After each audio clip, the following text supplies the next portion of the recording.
কেমন আছো সবাই? আশা করি সকলেই ভালো আছো। আমি অপুর সংসারে স্বাগত জানিয়ে শুরু করছি আজকের এই ভিডিওটি। আজ আবার দাদা বৌদিকে নিয়ে বেরিয়ে পড়লাম। জানি না মৌসুম কতটা স্বাদ দেবে, তবে আজ সকাল থেকেই কিন্তু রোদ আছে। রোদ দেখেই বাড়ির থেকে বেরিয়ে এসে অটো করলাম। কপালটা এইটুকুই ভালো যে আজকে অটো মানে রাস্তা আসার সঙ্গে সঙ্গে অটো পেয়েছি, আর ডাইরেক্ট অটো পেয়েছি লোটাস টেম্পল যাওয়ার জন্য। দেখো আজ কতদিন পর মনে হচ্ছে রোদ উঠেছে, দারুণ লাগছে কিন্তু, তাই না? রোদ উঠেছে। দাদা বৌদি তো ভীষণ খুশি, বিশেষ করে বৌদি। গরম লাগে লাগুক, তবে রোদ থাক, বৃষ্টি না হয়। বৃষ্টিটা যেন একটা আতঙ্ক এখন, মানে আকাশে মেঘ দেখে আতঙ্ক হচ্ছে। তবে হ্যাঁ, অপুরন্ত মেঘ আছে কিন্তু। সিধা চলে এসেছি লোটাস টেম্পল দাদা বৌদিকে নিয়ে। লোটাস টেম্পলটা ঘুরে যদি হাতে সময় থাকে তাহলে অন্য কোথাও যাব। এবার কোথায় যাব কি করব সেটা এখনই বলতে পারছি না। লোটাস টেম্পলের ভিউটা কিন্তু সত্যি অপূর্ব, মানে এটা মুখে বলে বোঝানো মুশকিল যে কি সুন্দর যে লাগছে। চারিদিক আকাশ মেঘাচ্ছন্ন হয়ে আছে, আর তার মাঝখানে একটা পদ্ম ফুল, আর তার চারিদিকটা একেবারে সবুজ। খুব খুব খুব সুন্দর লাগছে। আমার তো একবার নয়, বহুবার দেখা। তবে দাদা বৌদির জন্য তো এটা একেবারেই নূতন। তাদের কাছে যেন মনে হচ্ছে স্বর্গে চলে এসেছে, বলে বোঝাতে পারছে না। বলছে এই কয়দিন যত জায়গায় ঘুরেছি তার মধ্যে সব থেকে ভালো আমাদের এটা লেগেছে। জানি না কতটুকু ঘোরাতে পারবো। সেখান থেকে বেরিয়ে চলে এলাম কালকা মন্দিরে।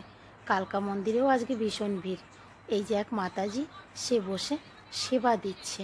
সেবা বলতে প্রচণ্ড ভিড়, মানুষ লাইনে দাঁড়িয়ে আছে একটা উমাস গরম। সে ওখানে বসে একটা পাখা নেড়ে সবাইকে হাওয়া দিচ্ছে। সত্যি মনে বল থাকলে যে কোনো বয়সেই কিন্তু অনেক কিছু করা যায়। ওই মাতাজির তো নিজের বসে থাকার মতো ক্ষমতা নেই, অথচ সে বসে সবাইকে হাওয়া দিচ্ছে, সেবা দিচ্ছে। দেখো এ মাথা থেকে ও মাথা কেমন ভিড়। বুঝতেই পারিনি ঢোকার আগে যে এতটা ভিড় হবে।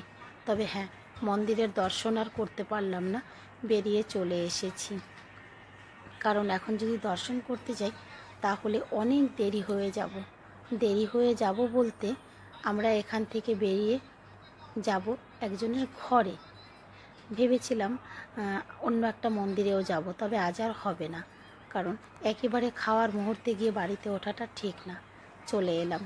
এই যে একটা বৌদি, একটা দাদা, এনাদের ঘরে আজকে আমাদের দুপুরে নিমন্ত্রণ। তো লোটাস টেম্পল ঘুরে, কালকা মন্দির ঘুরে এই দাদাদের ঘরে এলাম। এনারা খুব ভালো। এনাদের ঘরে একটা কুকুর আছে, কুকুরটার নাম শ্যাডোকে কি সুন্দর করে কথা শোনে, মানে শ্যাডোকে যা বলে সে তাই শোনে। দেখো ওকে নামাজতে করতে বললো, ও কিন্তু ওর ভাষায়, ওদের তো একটাই ভাষা ঘেউ ঘেউ, তো ও সবার পায়ের কাছে এসে এসে ঘেউ ঘেউ করে সবাইকে নমস্তে বলল। আর দাদা ওকে যা যা বলছে ও সব কথাগুলোই শুনতে পাচ্ছে। তবে হ্যাঁ, বাড়িতে অতিথি এলে সবাইকে ও চপ্পলের ঘ্রাণ শুঁকে তারপরে পায়ের কাছে এসে গন্ধ শুঁকে নেয়। আকাম করছিল, দাদা বলল চুপচাপ শুয়ে পড়ো, মাথা নিচা করে শুয়ে পড়েছে।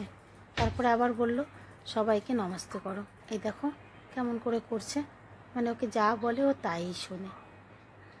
কুকুরটাকে দেখে খুব ভালো লাগলো। তবে হ্যাঁ, ঘরের মধ্যে কুকুর পালা যতই ভালো হোক না কেন, এটা ঠিক আমার ভালো লাগে না। আর এইদিকে বৌদি অনেক কিছু রান্না করেছে, আমরা আসবো সেই জন্য।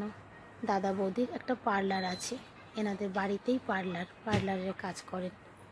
আর আমরা খেতে বসলাম, জায়গা কম সেই জন্য পার্লারেই। আজ মঙ্গলবার, আজ ওনাদের পার্লারটা বন্ধ। এই দিনটা ওনাদের ক্লোজ ডে থাকে, তাই আজকে আমাদের নিমন্ত্রণ করেছিল। খেতে বসলাম। এখানে আমরা 3 জন বসেছি, দাদারা আছে ভিতরে। রান্না তো অনেক কিছু করেছে, করলা ভাজা, ভেন্ডি ভাজা, ডাল, মানে অনেক রকমের রান্না বান্না।